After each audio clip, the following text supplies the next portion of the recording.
Assalamualaikum warahmatullahi wabarakatuh. Halo Sobat Warta Kota, jumpa lagi dalam program Poltalk, Politik Talk Warta Kota. Kali ini saya akan ngobrol-ngobrol ya, bukan mewawancarai ya. Kalau mewawancarai nggak enak nih, ngobrol-ngobrol dengan Kang Dian Fahrud. Beliau adalah Ketua Pimpinan Daerah Partai Nasdem Kabupaten Karawang, Jawa Barat. Assalamualaikum Kang. Waalaikumsalam Bang. Selamat datang ini di kantor Nasdem. Terima kasih Kang. Ini saya seperti pulang kampung nih. Kang, ini ya kalau buat politik sebenarnya 2024 itu bukan masih lama, tapi udah tinggal sebentar lagi kan. 2024 itu akan ada hajatan yang besar di kegiatan politik karena akan ada Pilpres, Pileg yang waktunya bersamaan pada 14 Februari tahun 2024 dan kemudian pada 27 November akan ada pilkada yang serentak di 500-an lebih daerah otonom ya, termasuk di dalamnya adalah Karawang. Kita pengen tahu nih Kang, bagaimana persiapan Partai Nasdem Karawang menghadapi pesta demokrasi, terutama dalam kaitan yang tahap pertamanya nih di bulan Februari, yaitu pemilu Pileg maupun Pilpres. Nah, sebelum kita ngobrol-ngobrol lebih jauh Kang, kita buka masker aja dulu Kang. Ya. Insya Allah kita sehat tapi tetap menjaga jarak. Ya. Yang penting sudah vaksin. Ya, sudah booster saya Kang. Alhamdulillah. Monggo Kang, silakan Kang. Terima kasih. Ini saya bahagia sekali nih hari Jumat lah ya kan. Ya. Jumat. Dikunjungi oleh tim Warta Kota yang memang luar biasa. Alhamdulillah kita bisa silaturahmi terus ya Bang ya. Amin. Mengenai perkembangan tentu partai ya Nasdem di Karawang menjelang perhelatan akbar di Pesta Demokrasi 2024 tentu banyak yang perlu kita lakukan karena memang 2024 ini itu tahun politik yang tidak biasanya gitu kan, tidak seperti tahun-tahun politik 2019 kemarin misalnya atau dengan 2015 kemarin gitu kan. Kenapa? Karena 2024 ini adalah pesta demokrasi di mana pileg, pilpres dan pilkada atau misalnya pil gubernur, pilkada, bupati dan wali kota dan gubernur itu serentak. Nah, itu tentu menjadi beban tersendiri ya buat partai. Misalnya bagi kami partai politik di tingkat kabupaten, kami harus bisa tentu pertama berfokus kepada Pileg 2024 yang sudah ditetapkan KPU tanggal 14 Februari misalnya. Nah, kita harus fokus di situ. Bagaimana kita misalnya di 14 Februari itu kan tentu Pileg. Itu kan dengan Pilpres. Artinya di dalam tahapan Pileg itu sebagai partai politik, sebagai peserta pemilu, tentu kita harus menyiapkan bacaleg atau caleg ya, calon anggota legislatif. Nah, kemarin Partai Nasdem sendiri di DPW, kantor Nasdem DPW sudah dibuka itu yang namanya Nasdem Memanggil. Program Nasdem Memanggil itu kita buka, walaupun memang 2024 masih 2 tahun yang akan datang, tapi kami sudah menyiapkan program bacaleg atau Nasdem Memanggil itu kita sudah menjaring, berkomunikasi dengan bakal calon anggota legislatif gitu kan, dan sudah membuka pendaftaran baik secara online maupun secara offline, dan alhamdulillah sampai saat ini nih ada 35 calon yang memang sudah mendaftar gitu kan, baik ada yang mandiri datang ke kantor Nasdem, ada yang sudah dari caleg sebelumnya misalnya mendaftarkan kembali. Nah, itu sudah ada 35 orang yang sudah mengambil formulir ya Pak kami. Dan tentu ini kami sangat menyambut baik ya ketika banyak antusias orang atau bacaleg yang ingin mendaftar di Nasdem. Nah, itu menjadi bagian yang cukup kami fokuskan di bacaleg itu. Apalagi kan sekarang 2022 ini kalau kita lihat tahapan pemilunya ini sudah masuk ke dalam persiapan untuk verifikasi partai. Nah, oleh karena itu juga kami sebagai partai politik sudah siap untuk menghadapi proses politik itu. Yang di depan mata ini kan tentu verifikasi ya, verifikasi Ya, ya, partai. ya. Nah ini perlu kita siapkan. Untuk menjelang 2024 ini ada tahapan-tahapan yang sudah kita siapkan. Pertama kita harus menyiapkan tentu struktur partai yang sudah kita panaskan mesin partai itu. Karena di 2024 tidak hanya pileg, setelah pileg lalu masuk lagi ke pil bupati misalnya, pilkada. Nah itu juga kita harus menyiapkan juga misalnya kan, bagaimana apalagi kalau kita lihat pilkada 2024 itu yang dipakai itu kan 2020 di Februarinya di pileg hasil kursinya ya, hasil kursi di 2024 itu cukup. Ada nggak kriteria khusus kan untuk calon anggota legislatif atau caleg ya, bakal calon itu ya? Misalnya kriterianya harus anak muda atau harus milenial atau berapa persen harus apa misalnya gitu kan? Nah ini cukup menarik ya. Saya juga agak tahun ini cukup surprise buat kami ya, buat Partai Nasdem. Kenapa? Karena mayoritas banyak kader milenial yang coba masuk di partai politik ini di Nasdem ya. Nah ini mungkin karena memang anak muda sekarang sudah mulai aware terhadap politik. Terus juga sudah melihat bahwa politik ini sudah bukan lagi hal yang namanya tabu diperbincangkan. Kan kalau kita lihat kontemplasi misalnya zaman dulu ya, politik ini kan dibicarakan oleh orang-orang misalnya orang-orang yang sudah mapan gitu kan, sudah usianya sudah cukup inilah gitu kan, dewasa gitu kan. Nah sekarang anak-anak muda ini sudah berbicara soal politik dan bahkan tidak takut mereka untuk mendaftarkan diri. Nah, ada nggak persyaratan di Nasdem? Kami tidak ada persyaratan khusus misalnya seperti usia ya kita sesuai dengan ini ya, misalnya sesuai dengan aturan perundang-undangan kan secara itu yang sudah punya KTP gitu kan. Dewasa dan yang terpenting kan tadi misalnya warga negara Indonesia bertakwa, terus harus sesuai dengan Pancasila gitu kan, Undang-Undang Dasar, memiliki pemahaman mengenai tadi misalnya kenegaraan gitu kan, itu yang terpenting. Nah terus selain itu juga bahwa partai kayak Nasdem ini ke 2019 aja kita tidak pernah ada yang namanya biaya pendaftaran. Kita betul-betul nggak ada. Komitmen politik tanpa mahar ini bukan hanya semata-mata jargon ya, misalnya. Memang kalau kita ngomong hal yang gimana ya, politik tanpa mahar ini misalnya keniscayaan misalnya kan. Tidak mungkin yang namanya di politik itu tanpa mahar, tapi kita lakukan itu. Nah 2019 pengalaman saya di 2019 kemarin pileg misalnya, kami tidak pernah membebankan bahkan membuka pendaftaran itu untuk biaya formulir, kita enggak. Bahkan materai pun kita siapkan. Jadi 100% free lah ya. 100% free. Dan yang terpenting bahwa kita tidak pernah yang namanya jual beli nomor urut. Nah kalau 100% free kira-kira buat olinya partai ini pakai apa tuh Kang? Ya seperti gini misalnya, yang terpenting bahwa dia sebagai bacaleg, tentu dia kan sudah mapan ya secara ekonomi, sosial politik. Artinya ketika dia sudah mau mendaftarkan diri sebagai caleg, calon anggota legislatif, itu dia sudah berpikir mungkin tidak untuk dirinya saja, tapi bagaimana bisa mengabdi masyarakat.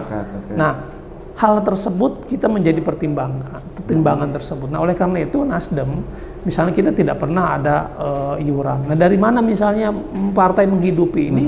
Kita bisa tadi misalnya kan ada anggaran dari Kesbank gitu kan. Terus ada iuran wajib misalnya gitu. Nah ini kita coba dari situ saja untuk bisa ini. Nah terus juga misalnya gini, ketika dia tidak dipungut biaya, kita berpikir gini Bang. Ketika dia daftar itu tidak ada biaya atau misalnya tanpa mahar, kita berpikir bahwa ketika jadi dia akan lebih mengedepankan kepentingan masyarakat. Tapi bayangkan kalau misalnya kita analogikan saja gini, kalau ketua DPW kan Kang Saan, saya selalu ingat analoginya, partai politik ini kan ibarat sumber air. Kalau sumber airnya sudah tercemar, maka kemanapun air itu mengalir, akan mencemari juga. Nah, bagaimanapun juga partai politik ini harus kita jaga. Oleh karena itu menjaga kemurnian sumber ini ya dengan cara betul-betul kita galakan politik tanpa mahar itu. Nah, kalau tanpa ada mahar, jaminan tanpa ada mahar ya, kemudian artinya bahkan formulir aja free.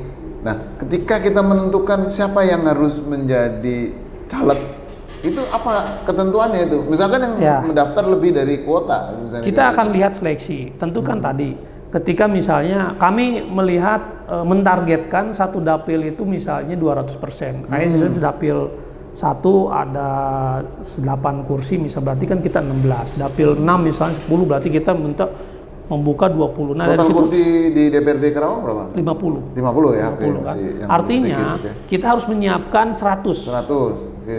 Gitu kan, tiap dapil 200%. Nah, artinya nanti kita akan lihat proses seleksi itu berjalan nanti. Nah, seperti misalnya Abang nanya bagaimana menentukan calonnya gitu kan, karena ini free. Ini orang semua bisa daftar kalau kayak misalnya free misalnya. Kita akan lihat. Kan nanti waktu ini akan menjawab siapa yang betul-betul dilihat, disukai oleh masyarakat, bahkan dipilih oleh masyarakat. Contoh misalnya, ketika dia mencalonkan, kan dia akan mengkampanyekan Nasdemnya di daerah dia, di dapilnya.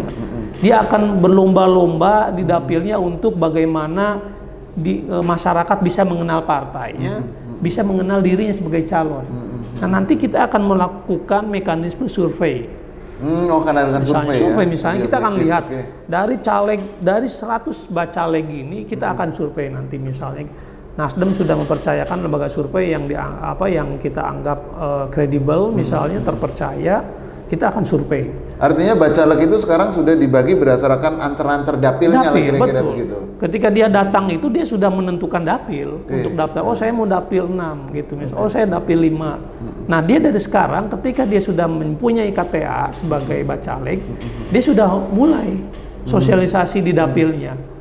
Gitu kan, misalnya dia sudah ada yang sudah menggalakan seperti dia sudah pembagian sembako ke masyarakat, dia sudah terjun ke masyarakat dengan membawa Nasdem apa.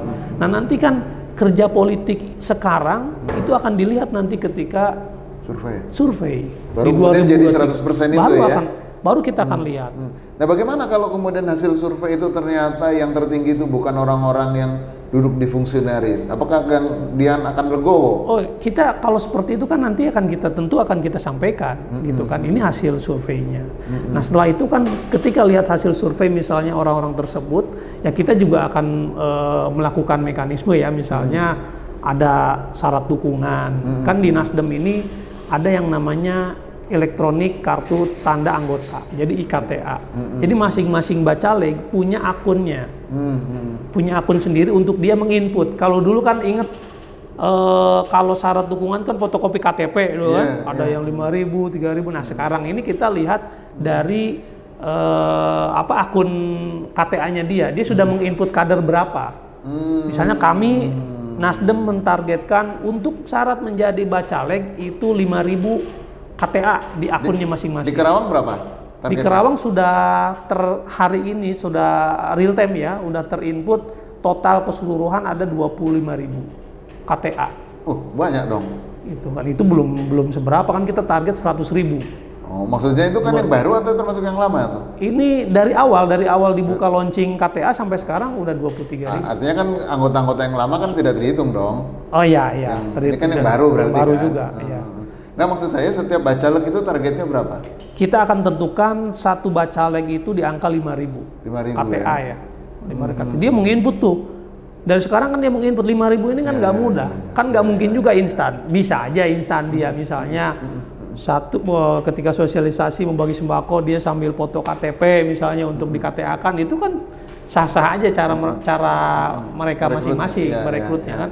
Yang terpenting ketika misalnya direkrut, mereka paham bahwa dia itu menjadi untuk di KTA-kan Nasdem. Artinya sistem rekrutmen kader Nasdem saat ini pun untuk buat KTP nggak secara KTA, manual ya, tapi juga secara elektronik. Udah secara elektronik. Gitu ya. Nah, bahkan saya coba kasih contohnya misalnya, itu kita elektronik, dia nggak usah dicetak. misalnya kan. Saya boleh contohkan ya Bang ya. Boleh. Misalnya ya ini kita lihat aja. Jadi memang sudah mengadopsi teknologi informasi dan komunikasi lah dalam Betul. Rekrutmen Contoh calon misalnya, anggota. kita lihat, ini misalnya, ini elektronik. Bisa lihat. Iya.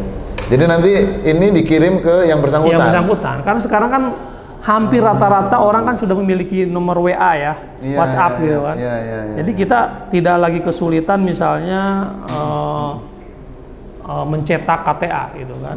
Kalau dulu kan KTA ini perlu dicetak. Nah, itu kan berdasarkan KTP ya artinya KTP, kan? berdasarkan KTP. Nah ini menjadi syarat dukungan juga nanti Pak. Jadi ketika dia menjadi bacalek, dia juga tidak hanya sebatas sosialisasi, tapi juga harus ada syarat dukungan nanti kan. DPRD Kabupaten 5.000 syarat dukungan, DPRD Provinsi misalnya 10.000, DPR RI misalnya 20.000 misalnya kan syarat dukungannya ya untuk partai. Nah itu kan akan secara otomatis yang dia rekrut itu akan menjadi database, database Partai Nasdem gitu. Katakan satu caleg itu 5.000 minimal ya, mampu merekrut calon anggota baru. Sementara jumlah caleg kalau sekarang masih 200%, artinya 100. Karena nanti di 100 kali 5.000 artinya sudah. Artinya sudah 500.000 ya. Iya. Artinya 500.000 kan. Anggota itu kan. Tapi kan nanti kita akan lihatnya orang-orang tersebut tuh mampu nggak misalnya untuk bisa merekrut itu. Gitu kan. Nah kita akan dilihat di situ. Kalau 5.000 misalnya calegnya yang yang DCT aja ya, misalnya DCT ada 50 aja kurang lebih kan 250.000 gitu kan. Nah itu yang real. Kalau 250.000 sudah berarti ada berapa kursi di DPRD itu? Artinya kan ini yang kita real. Iya. Kita harus maintenance itu. Iya. Kan sekarang ini berpartai ini kan sudah mentransformasi menjadi era digital. Bagaimana berpartai ini kita kalau lihat pandemi ini juga banyak memberikan pelajaran buat kita. Tidak hanya merubah sosiokultural kita ya, tapi bagaimana merubah sistem kita dalam misalnya merekrut kader dalam berpartai. Sekarang bagaimana media sosial gitu kan menjadi media yang mainstream untuk bisa kita gunakan kampanye. Karena orang lebih banyak di handphone gitu kan bergaulnya ketimbang misalnya kita bersosialisasi. Nah itu yang coba kita mengaplikasikan. Nasdem ini harus betul-betul bisa mentransformasikan dirinya. Dengan cara mulai merekrut bacalek, kemudian mereka disyaratkan untuk merekrut calon anggota dan kemudian menggunakan teknologi informasi dan komunikasi untuk rekrutmen kader segala macam. Kira-kira ke depan pada saat pemilu nanti berapa suara yang akan ditargetkan oleh Nasdem Karawang ini? Kalau Nasdem tentu kami akan memiliki target ya. Kalau target kan bisa, yang namanya target kan harus tinggi ya. Yang target kita harus di angka 7 kursi ya. 7 kursi. Artinya ya? tiap dapil terisi, ada satu dapil misalnya kita target 2 kursi. Artinya naik berapa? 200% lebih ya? 200% lebih. Iya. Ya kami sih mentargetkan di situ. Kenapa? Karena kita melihat banyak potensi yang akan kita coba kembangkan dan betul-betul kita gali ya potensi-potensi suara itu. Nah, ini kan target naik 250%, sementara akan ada partai-partai baru juga. Betul. Bagaimana untuk mencapai itu? Apa yang strategi yang paling jitu kira-kira? Makanya kan ini bukan hanya target angka gitu loh, tapi harus kita turunkan menjadi kerja politik, kerja partai.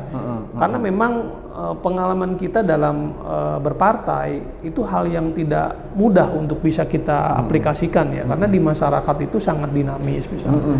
Apalagi dengan datangnya partai-partai baru misalnya kan untuk nanti 2024 ini menjadi tantangan tersendiri juga buat kita ya sebagai partai politik yang sudah mengikuti 2 kali pemilu Nasdem ini.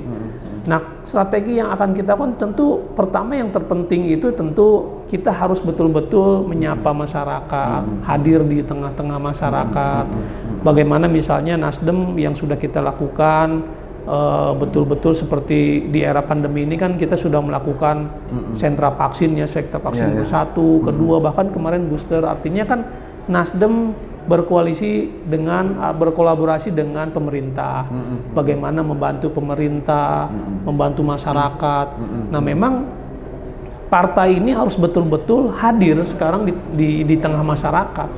Kenapa? Karena jangan sampai masyarakat ini menilai bahwa partai ini hanya datang ke masyarakat itu 5 tahun sekali, misalnya. Atau kalau bahasa masyarakatnya itu partai musiman katanya kan, gitu. Nah ini juga menjadi tantangan tersendiri juga buat partai, karena contoh ya, misalnya ketika Nasdem atau misalnya partai itu turun ke masyarakat, kita sosialisasi ya, itu masyarakat sudah berpikir, wah ini tanda-tanda sudah dekat pemilu katanya. Padahal kan kalau kita ngomong pemilu kan masih jauh.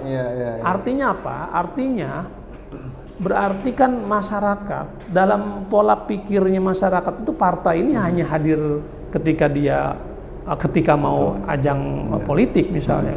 Nah itu kan kita coba bangun persepsi baru mengenai partai politik.